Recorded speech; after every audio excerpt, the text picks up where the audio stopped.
So, welcome back to Everything Marketplaces, where we talk with marketplace founders and leaders from some of today's top marketplaces. So, this is episode 38, and I'm super excited to welcome on Chris Lamontagne, who is the CEO of Teespring. So, if you're not familiar with Teespring, it's the world's largest creator commerce platform and has generated over $1 billion in sales. So, I'm super excited to chat with Chris to learn more about it and the journey along the way. So, Chris, welcome to the group chat, and it's great to have you join us here today. We have quite a bit to chat about, but before we do, let's maybe start off by you sharing a little bit more on your background before you became the CEO of Teespring. Yeah, well, thank you guys for having me. First and foremost, it's great. I listened to some of the previous episodes, so I'm super excited to get into it. And yeah, my background, I'm originally from the UK, as you can probably tell. Been an entrepreneur since well, I started my first company when I was 19. I'm originally from Liverpool in the UK, so I started business very, very young. And I got really lucky in being able to exit that business. That was an events platform, online events platform. And then from there, it kind of went on a bit of an interesting entrepreneurial journey of founding my own companies, some successes, mostly failures. I then joined a company in London called Get, who was an Uber competitor, VC backed, and really kind of had my eyes open to what fast growing companies look like. I joined and the company had raised $40 million Series A and went on to raise a $300 million round from Volkswagen. So I was super fortunate to kind of be in businesses or be in that business and get that exposure. I left Get and then went to join a investment fund. So I worked at an investment fund in London, and I was specifically focused there on growth and how to drive growth within kind of companies that we had invested in. But there kind of became a nuance to that, which was I became fascinated with companies who'd stopped growing and how to like reinvigorate growth. And that really became my specialism whilst working at the investment fund, was basically parachuting into companies and figuring out how we can fix and reinvigorate kind of their path. And unsurprisingly, that's kind of what led me to Teespring. And Teespring has got like an incredibly rich history, which I'm sure we'll kind of dive into. But the way I was introduced into the business was the business had stopped growing in 2016, post some real phenomenal kind of hyper growth in 2014, 2015. And that was initially how I was introduced at the end of 2016 to join the business, and initially to lead growth. Awesome. And could you maybe share a little bit more about what it was like initially kind of joining, and then what that was like then to initially become the CEO there? Yeah, Teespring is it's well documented, the Teespring story. There's a lot of stuff you can read online. And back in 2016 maybe go back to the beginning. The business was founded in 2011. Two young guys from Brown kind of came up with the idea. And what's super interesting, I think, is what was true then still rings true today, is the concept of easy e-commerce, making e-commerce easy to be able to create and sell products, still is kind of core to what we do today. Its application, however, has kind of changed quite a lot, and I know that we'll talk about it. But coming to the platform, the way the value proposition worked in the very beginning was that you could create a t-shirt, almost in like a Kickstarter, Indiegogo style kind of crowdfunding way. But the business really hit incredible traction when people started to realize that you could use Teespring to build a business, because of the way the flow works, in that you can design a product, you can have a store, you can push that product to a platform, and then all of the fulfillment infrastructure was being handled. People started to catch on to the fact that actually there's a really interesting business model there of being an online entrepreneur, and in tandem with Facebook ads, the business really caught fire in that people realized that you could create products on Teespring, run ads on Facebook, and build a business in that way. So there was a real interesting kind of moment that happened really late 2014, and the business actually 10x'd in 1 year. So insane growth. Raised a lot of money. So we raised Series A and B rounds close to $70 million. So a lot of cash was injected into the business. The challenge though was the business was incredibly reliant upon Facebook as a partner and Facebook's ad ecosystem, and there was no real ties there. It was kind of I'm sure I'm speaking to the right type of people who know the perils of running a business built on another business. Maybe we'll get into that when we come to Q&A. So kind of how that evolved was that the platform stopped growing. Facebook became difficult. Facebook as an ads ecosystem became really, really tough. And those people who were becoming millionaires off Teespring stopped being successful. So in 2016, the business was at I'd call it an inflection point, but it was probably worse than that. It was kind of a state of emergency. We had incredibly high overheads, and the growth just wasn't there. In fact, we were decelerating very, very quickly. So when I joined, it was difficult. I think when you dropped into those situations, you've got to try and figure stuff out very, very quickly because I'm on record. We were talking weeks and months rather than quarters and years at this point, to try and figure stuff out. And very quickly, we started to kind of build a plan and think about, well, first of all, we're going to have to restructure. We're going to have to take costs right down. And that's what we started to do. But differently to kind of like the way a consultant or management consultancy or accountants, I actually looked at the business and thought there is so much growth potential in this company because of its verticalized nature. I thought there was an incredible company here. And we actually had like a ton of metrics that were going up and to the right. It was just they were the wrong metrics. It wasn't revenue, let's say. It was pretty much. But I thought that was like they were the green shoots for me. Team-wise, we had to do layoffs and do all that painful stuff, which was horrible. Some of the hardest things I've ever had to do. But we kind of reset the clock in 2017, end of 2017, and started thinking about, well, how can we start to focus? And that process in itself was really interesting. What I really tried to look at was the behaviors that made sense for our platform and the future behaviors. And we doubled down and looked at, we definitely looked at marketplaces as a really interesting thing, which is prevalent to this conversation. With Teespring, we have like so much content being created on the platform on a daily basis that I thought there was a really interesting opportunity to see what we could do with that content. So we built something initially, which was marketplace focused, which was the boosted network where we plugged into Amazon and eBay and to Walmart and to Wish, and we were pushing products onto those platforms, which was successful for us. And it kind of really was the first kind of mainstay of what we did. But then really we looked at like our customer base in a bit more detail, and we understood that we had like a very like a really great customer in the creator. So the YouTube creator, Instagram creators, bloggers, we had people with like real value, and since then we've kind of focused on that. So incredible rich history in the business, and you can, I'm sure we'll get more into that stuff, but a lot of change from 2016 to now. Got it. Thanks for sharing more on that. I know it's definitely quite the story. So at that point, was that as you mentioned, really when you focused in on the creators, content creators such as YouTube, or?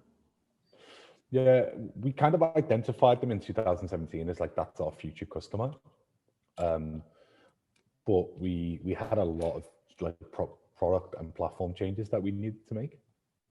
But we definitely identified that the behaviors of that customer, the value proposition that we offered, there was a real product market fit between the two. And then it was kind of like, once we'd identified, we had to kind of pick our weapons and figure out, well, okay, how do we scale this? How do we make it work? And the way we went about that is a growth by partnerships model. And we really like doubled down on this concept of like, well, who could we partner with in order to kind of leverage this customer? And the real turning point for us is we started to begin to work with YouTube specifically, and we saw this really interesting behavior that creators on YouTube were already saying, hey, here's my merch or my store, the link is in the bio. We saw that behavior happening already, and we obviously then started chatting with YouTube with respect to surely we can build a better experience here, and that was the advent of what became the merch shelf, which is a feature that sits directly underneath the watch page on YouTube. That was an exclusive partnership that we did, which was just massive for us, and it really put on our kind of a flag in the sand or flag in the ground of we're here for creators and this is who we want to work with. And then we've since replicated that then with kind of learning from our mistakes in the past of not being dependent on any one platform. Very quickly we spun to develop a very similar partnership with Twitch, another partnership with TikTok, with Instagram, and then last year we announced a partnership with TikTok as well. So we've kind of had central to our kind of core is this platform thesis of platform partnership thesis, which is like, how can we be great partners to those platforms and create better experiences for creators? So the relationship was quite symbiotic in that YouTube were also looking at monetization tactics, also looking at like how can they monetize better. So our relationship we were able to kind of strike was one which they were looking at as much as we were. And we worked with some real senior executives at YouTube to kind of pitch our ideas in, and it was a kind of a timing thing and just an incredible partnership overall. So you mentioned a partnership was a big growth accelerator. Could you maybe share, since you do have such a growth kind of background and mindset yourself, how does that kind of impact the company and how you lead the company? Yeah, like I've done growth at a number of different companies and have a lot of different exposure. I really think about it as like, you've got to pick your weapons. That's kind of the way I phrase it, is standing back and looking at what was going right in our company and what was going wrong. There wasn't a problem in our platform of having lots of new creators coming to the platform. We had a ton of those creators. What really wasn't happening though is the translation from those creators to why use our platform over anybody else's and how to be more successful on our platform. So we very quickly set our KPIs based on successful creators. And then from there, we understood how can we drive more successful creators. And that was really what led to like the partnership angle. So a lot of it is kind of like data driven in your decision making, but not just looking at that data, instead being like incredibly strategic about how you think about that data. And for us, we were really strategic in understanding that in order to make creators more successful, we needed to have an edge, and that edge was working with partners that creators already work with. Awesome. And then you did mention some KPIs. So like, what kind of KPIs do you guys optimize for? Yeah, our North Star is successful creators. And success is defined by creators who are actually selling product.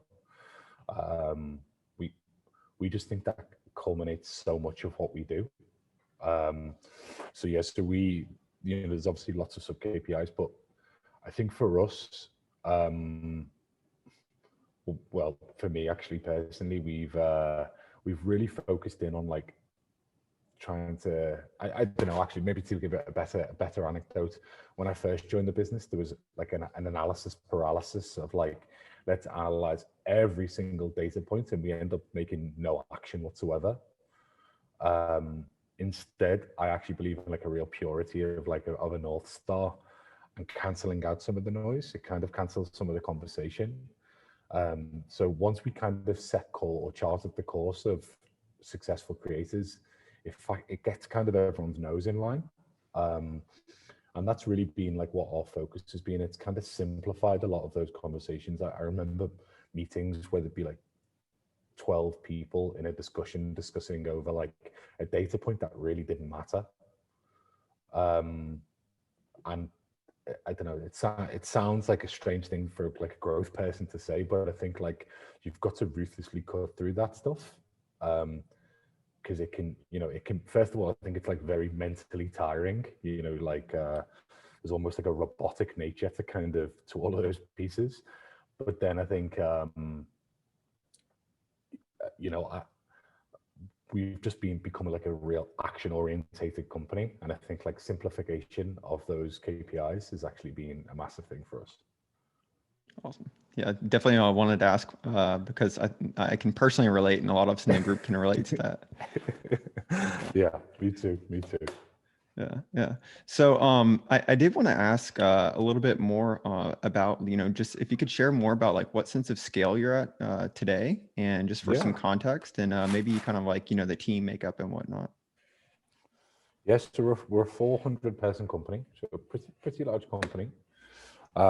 We've done over $1 billion in lifetime sales. So, pretty decent size. The business is growing 50% year on year right now. We've got 450,000 verified creators on the platform. They're kind of the kind of gives you an indication of kind of how big we are. My ambition is I want to double this year and double again next year. So we want to accelerate a little bit faster. And ultimately, maybe to tie it into like where it is we're going, and we're kind of on the cusp of actually something really new. Teespring's been around for 8-9 years. We've changed, and it's been, the way I categorize our business is like it's more of a roller coaster than a kind of exponential curve, ups and downs. And I can't, there's so many stories online where you'll be able to understand some of those ups and downs. But I think about the roller coaster, and I think about like how our business has evolved. We're super proud of the way we've kind of ran this business, and corporately how it's kind of all played out is, we recapitalized in 2017. We turned the company profitable in 2018, and then we were profitable again in 2019, and now profitable and growing 50%. So we fixed a lot of like the foundational pieces. The one thing that never really made sense to me was the brand, the Teespring brand. Incredibly literal, kind of tied us into an apparel business. So actually kind of it's an everything marketplace exclusive. We're actually rebranding on Monday. So we have an announcement come out on Monday where we're rebranding from Teespring to become Spring. It's a small nuanced change, but it's an important one for us because it kind of sets the categorization for us in the future. So some big things ahead. And we want to kind of tie some of that growth with also kind of just the external facing piece of our business as well. Awesome. Yeah, thanks for giving us the exclusive on that. So scoop. It's a scoop, right. Mike. Yeah, it's a scoop. Sound bite right there. So yeah. So so you did mention kind of like the name. Are there any other kind of like, maybe kind of nuance kind of decision making factors that kind of went into that that might be helpful for us as marketplace founders? Yeah, I think actually there's a really important one. We've really been on the shift from marketplace to platform is what I call, and the way I kind of distinguish that is teespring.com for a period of time became a pseudo marketplace where we would serve creators content up in front of a buyer public. We've realized that that's not really our way to win. It's not really our place. So we've been on this kind of transition from marketplace to become much more platform focused. And by platform, I mean, our business model is B2B2C in that we work with the creator who bring their fan, like they bring their fans, and that's our role to play. So we want to provide the service to the creator. So probably more akin to like a Shopify model rather than an Amazon model, if that makes sense. And the value there is, for us at least, is the creators know their fans so much better than we're ever going to kind of anticipate.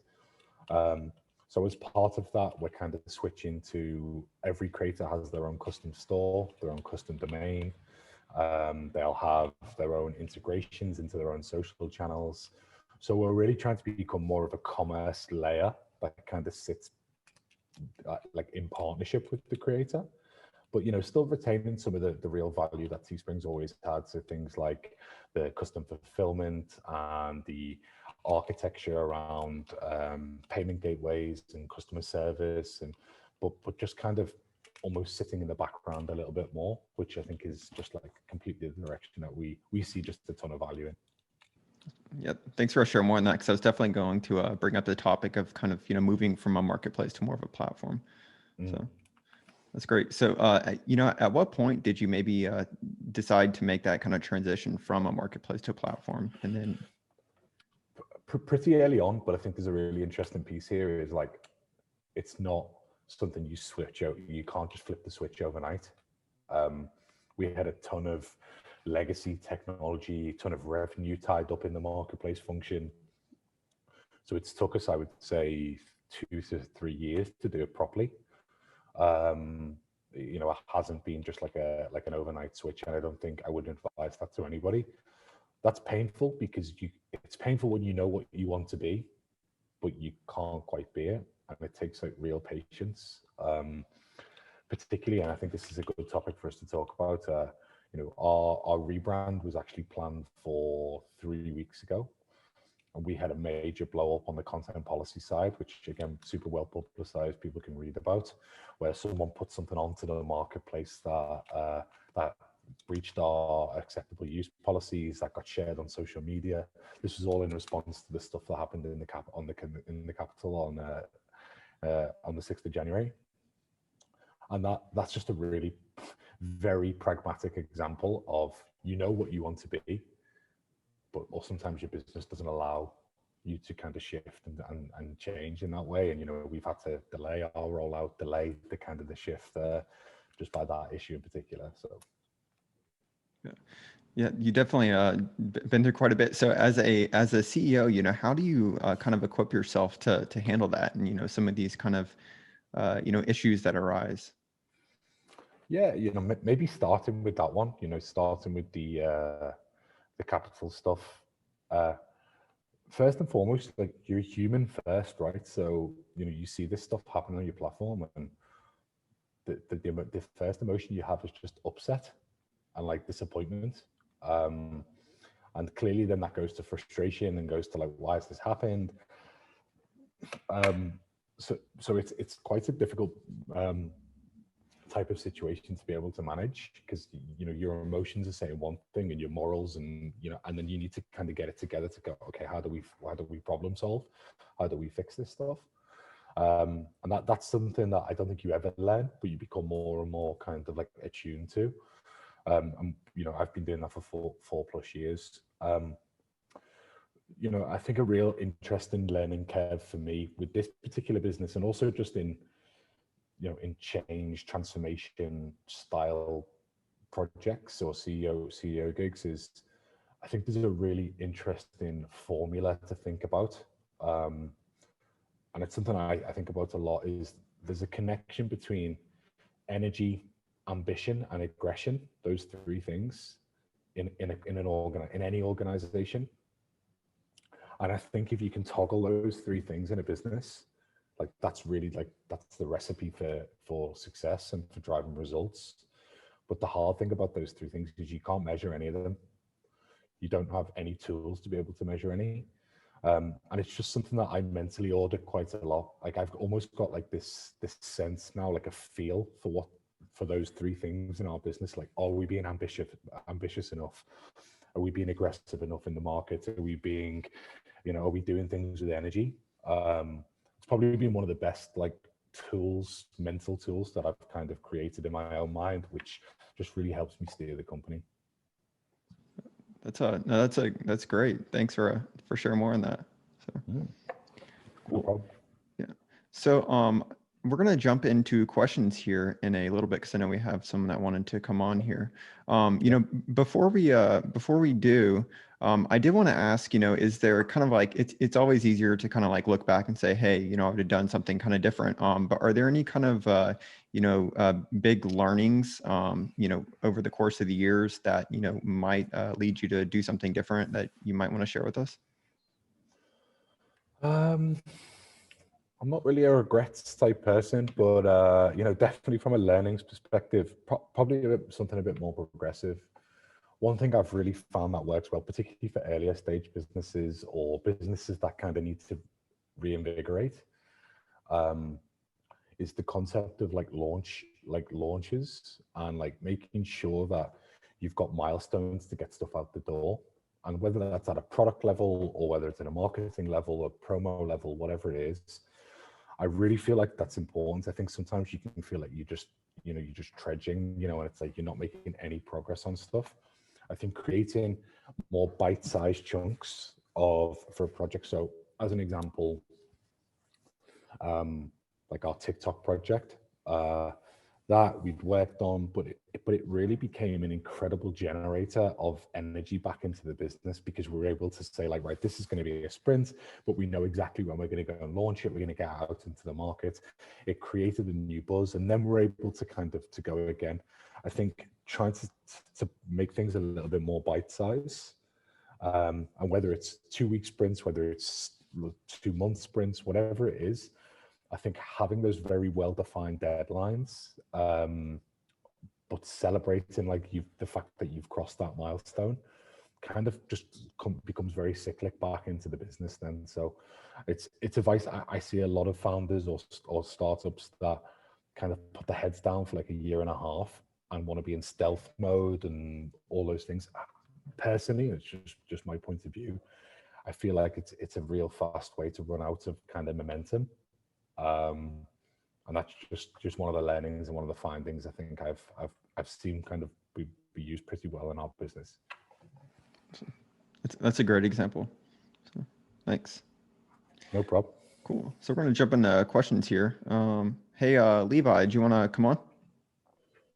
Yeah, absolutely. Chris, thanks for that. Apologies on being a little tardy here. I had a meeting a little bit beforehand, so I'm excited to catch the first part of the conversation when Mike here puts it up on YouTube. My question to you is, so I think, for us, we see the absolute, I think, similar opportunity, right? Where essentially creators now are this, mechanism of discovery and distribution, right? Given sort of how, the internet is effectively shaped and how these different mediums, albeit TikTok, Clubhouse, Instagram and YouTube work. And so I'd be curious on given you guys' sort of journey, what has been some of the biggest things when trying, navigating both sides of the marketplace, even though, there is sort of that platform component layer of at the end of the day, you are working with, folks that produce the actual goods as well as then the creators that want to create there. And so I'd be curious if there's any learnings there that could help a young startup founder like myself. Thanks. Yeah, thanks, Levi. I think the creator economy is still so early. I think we're still so incredibly nascent in understanding. We call it creator commerce. That's kind of the way that we kind of back it out. But I think even if you blow it up a bit further to understanding social commerce, I think we're so underpenetrated in what social commerce actually is. And I would really spend some time looking at China a little bit more and kind of the way social commerce works in China, because I think it gives you clues to, some of the dynamics that are more than likely gonna kind of traverse here. In terms of learnings, I think there's a ton, and I think the specific one that kind of comes to my mind is understanding that relationship between the creator and the fan is the thing not to get in the way of. And we've made this mistake. We've kind of been a bit almost, if you think about our brand today, our Teespring brand, and what you guys will see when we come out with Spring on Monday, we've made a real conscious effort to step backwards and let that relationship flourish, because the magic of the creator economy is that you're totally right what you said in terms of the discovery that happens between creators and fans, the fact that people are more likely to listen to creators in this way. It's that's kind of the purity. And I think what's really interesting about that, particularly if you think about it in e-commerce in general, is we've built an ecosystem built on ads. I believe that the relationship between creator and fans could be finally the toppling of ads. Maybe not totally, but I think it's a really great alternative to ads. But it's really dependent on that connection between the creator and the fan. So I don't think I can swear on this. So not messing things with that relationship, letting that relationship kind of be pure, I think is totally right. Awesome. Thanks for that, Chris. Hey, Rich, you're on. You're good. Hey, Chris, how's it going? I have a friend that's running an e-commerce website, and it really reminds me of this when you talked about the challenges with paid marketing. And just to your last point about the user-generated content, I've been pitching to him, like saying you need to pivot quite aggressively to that user-generated content to drive your marketing strategy. I guess it's relevant to marketplaces as well, but when you talk about like that being a good move and it could overtake ads, how would you approach it for like a young company to sort of like take advantage of that content created by users? Yeah, it's a great question. And my view is like, when I say overtake ads, I want to be maybe give it a little bit more color to that. I believe that like the ads ecosystem that we've built we're just a bit tired of now. Like I think hashtag ad, or like, I don't know if you guys have watched like Social Dilemma on Netflix, you know, which I think is a really important watch. Things like that. I think we're just becoming a lot more awake to the fact that ads is a bit of a creepy, non-complicit business. You know, I think everyone can agree that we didn't sign up to go to Instagram to just be pushed ads. We signed up for Instagram for something with a bit more soul. And I think that's where the creator, like the UGC creator content can just be, this doesn't need to be just like an eternally optimized algorithm that like just tells you what you want. Instead, like what I think is really interesting about the creator relationship is it's pull, not push, in that like you're not just being served ads. I make the choice to follow that creator, and that creator can tell me stuff that they are interested in. So the dynamics, I think, just present like a really interesting challenge. So that's kind of what I mean by ad, like the competitive piece to ads. In terms of like how a young company can kind of pivot and position themselves, I think it's really related to actually building some of that soul, Rich, or like what do we actually stand for? I think everyone's, you know, we've heard the kind of, hey, we can optimize your ads and improve conversion rates and improve traffic and improve. I think we've heard that for the past 10 years. What we're not really hearing is like, how can we improve quality, or how could we improve the experience that a consumer might have?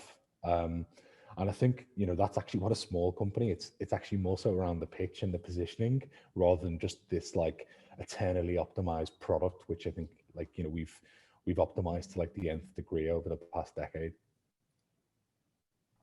Super useful, thank you. I'm excited to see the new launch on Monday. Yeah. Awesome. That's a good question. Hey, Chris, I actually had a question myself, and that was for the creators. I'm sure you get overwhelmed with feedback from them. So, you know, how do you kind of think about, or what has your approach in the past been to, you know, listening to that feedback and, you know, and building out more kind of tool service, maybe, you know, products that, you know, they can sell to their audience? Yeah, we get a ton of that stuff. I actually think the first thing is you've got to be able to listen. We have like a ton of noise as well. You know, we have, I think, we have 40,000 products created on the platform every single day, sometimes more. So, so there's a lot of noise. So it's hard sometimes to listen. What we actually did is probably be a little bit less automated there, and we built a team. So we've got like an SPM team, strategic partner manager team, who work directly with creators. So they're like the bridge between the two, and they really understand that well. A lot of them are creators themselves, actually, or have been creators themselves, and they are our bridge. And they're kind of we haven't just done it from like a, okay, let's just listen and we'll put the feedback in a box somewhere. It's like, that's actually part of the change as well, the transformational change. If you look at the brand when it comes out, you'll see it's being created with creators. You know, we really, every step of the way. we sat with creators and said, well, what do you think about this? What do you think about the brand name? What do you think about the imagery? Creators are actually part of the launch themselves. So that was a big part.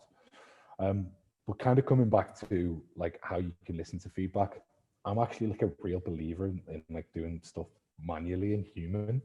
It sounds like a silly thing to say as a as a CEO sometimes, but you do lose some of that, like some of the real good stuff. So as an example, we built like a design team, like an actual team of designers in-house who work with creators.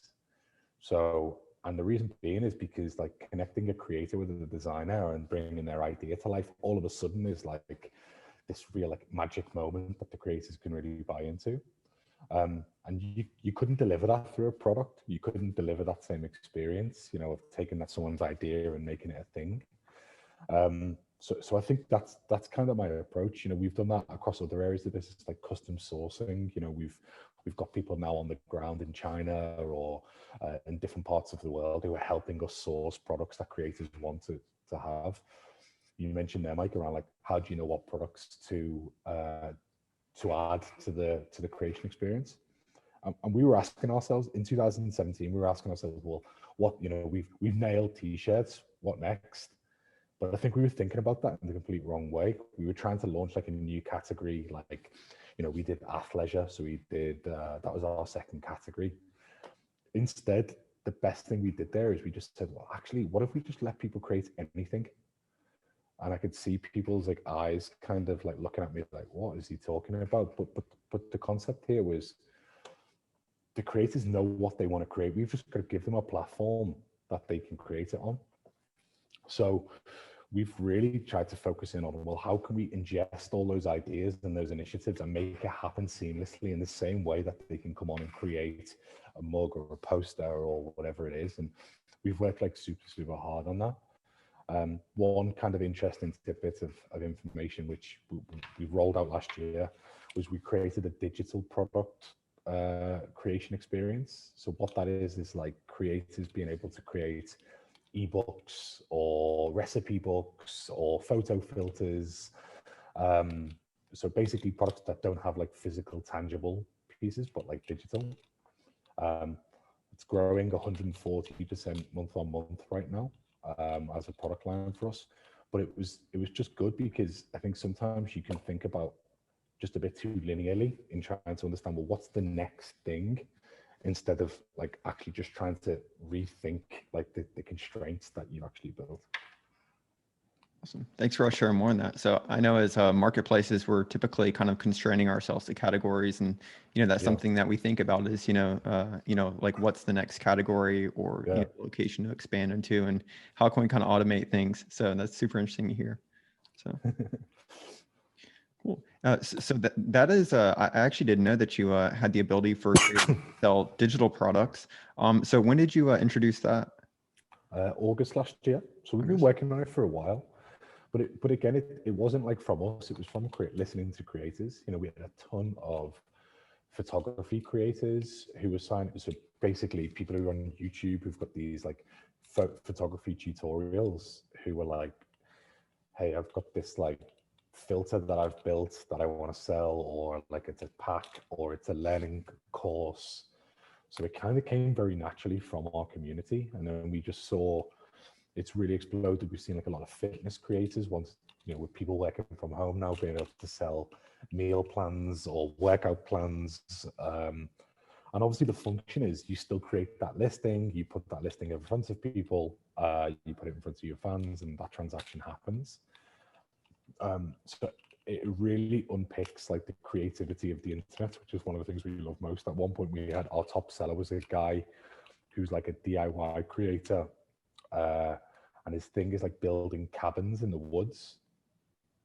And he's got a huge following. It's like a couple of million followers on YouTube. And he built a tutorial, a PDF tutorial of like how to build a cabin in the woods. And that was our top selling digital product for a couple of weeks, which is pretty cool. That is super cool. So now, of course, I'm going to go down the rabbit hole of spending probably hours watching that.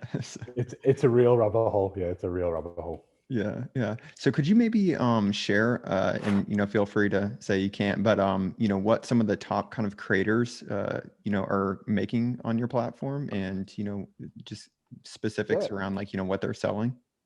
we've got we've got such a broad range, and like the approach we take is like very platform. We never want to build an engine which just speaks to like the top 1% of creators. And I do think this is a mistake that everyone's starting to make.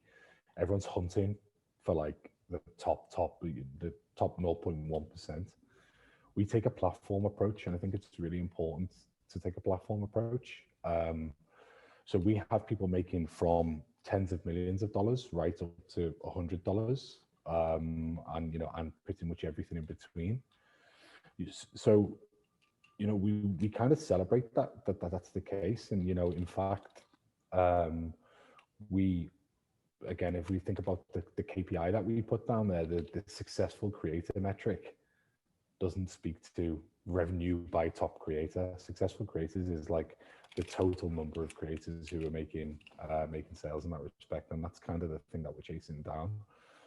So it's incredibly broad, and that's exactly how we want it.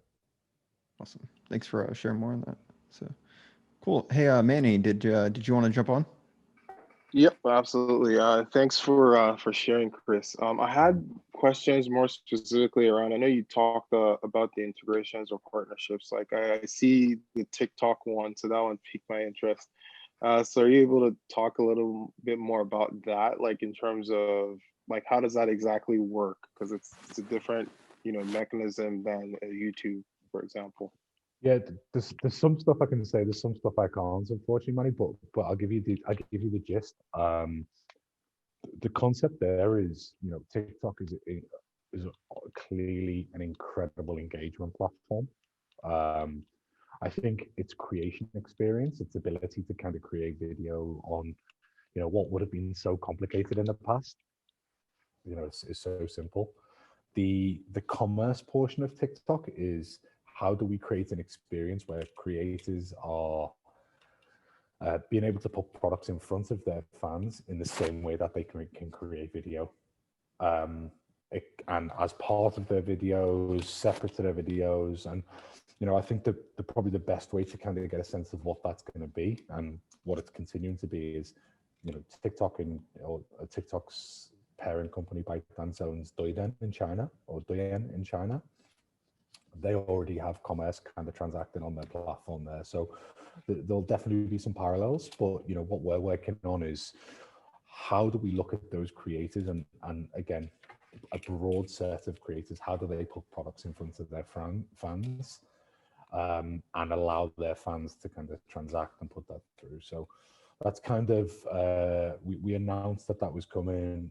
We're already in testing. We've already got creators who are trying it out, but there's a lot more to come this year. It's going to be a big thing, probably, very soon. Actually, we're going to kind of come out with like exactly how it's all going to work and feature. But it's super exciting platform just from an engagement perspective. So we're really excited to see how it's going to scale. Awesome, thank you. Awesome. Cool. Hey, Rich, did you want to jump back on? Yeah, sure, Chris. Putting your growth hat on, I'm interested to know if you think that you should keep marketing in-house or out-house. I know that a lot of people depend on agency. There's pros and cons to both models, but how do you run things, and what's your view? Yeah, I think you probably have to ask what marketing is within your current company. Like for me, marketing, I don't know, marketing, or maybe thinking about growth for a second. I always thought growth was the bit in between sales and marketing. And I think that's just quite a nice way to try and define that. So then if you think of it in that way, you then think, well, what is it that marketing is giving you? I think marketing gives you the soul, the messaging, the kind of like almost like the how-to guide of like, this is our brand, this is what we want to be about. So with that in mind, it feels dangerous to outsource it because no one's probably going to get that right outside of your company. I definitely think you could bring in some strategic thinkers to help you on strategy. I think that's a good idea, but I think it probably needs to be closer to the function in order to properly leverage it. Makes total sense. Thank you. That's a good question. Rich is definitely one of our growth focused group members. So cool. So we got time for one more question, I think, and Levi, I want to jump back on. Yeah, absolutely. Chris, so I'd be curious to get your thoughts here. As you see some of like these new platforms emerge, right, to help creators monetize, and for me, I love what Teespring has done over the years, but you're starting to see them introduce like essentially scholarships or funds to help these creators monetize. Yeah. So whether it's Substack or whether it's Clubhouse, right, like within its first years already creating a fund to help creators monetize, like how do you sort of see this within the relaunch of Spring, and how are you guys looking at this as well of like, hey, at the end of the day, the more capital we're able to invest within creators, kind of like how you did with your designer initiative there, the better and more likely we're able to help them succeed. So we'd be curious. That's a great question. Great question. Really great question. I think, unfortunately, some of the fun stuff is a little bit like keeping up with the Joneses. It's like, well, they get those, and I don't like that aspect of it. I think there's real value though in thinking about creators of like, hey, they need incredible amounts of support to be successful. Now we're really, really lucky in that what we do is we help creators monetize from day one. So it's kind of like you've got like a real tangible aspect where if we make creators successful and they're making money straight away. But I do think like, I'll give an example. Actually, we had a creator who came onto the platform in 2018, and it was a YouTube channel called Lucas the Spider. It's quite well written about.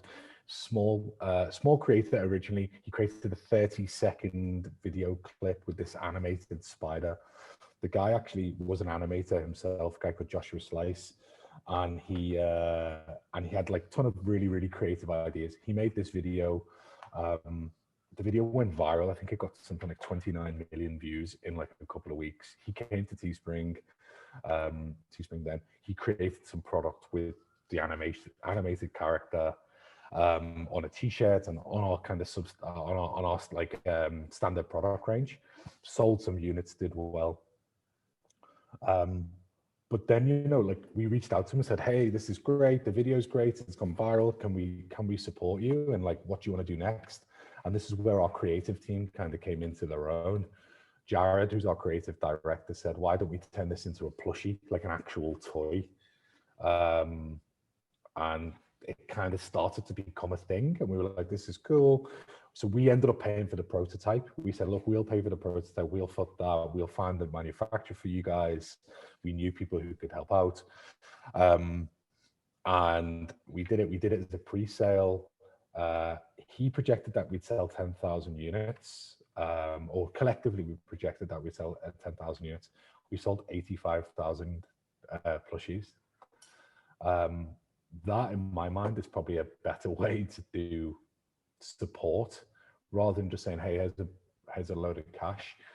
I think if that cash is tied to like development and like brand innovation, I think there's like a real value there, and that's where we're actively looking about how we're going to go and do that.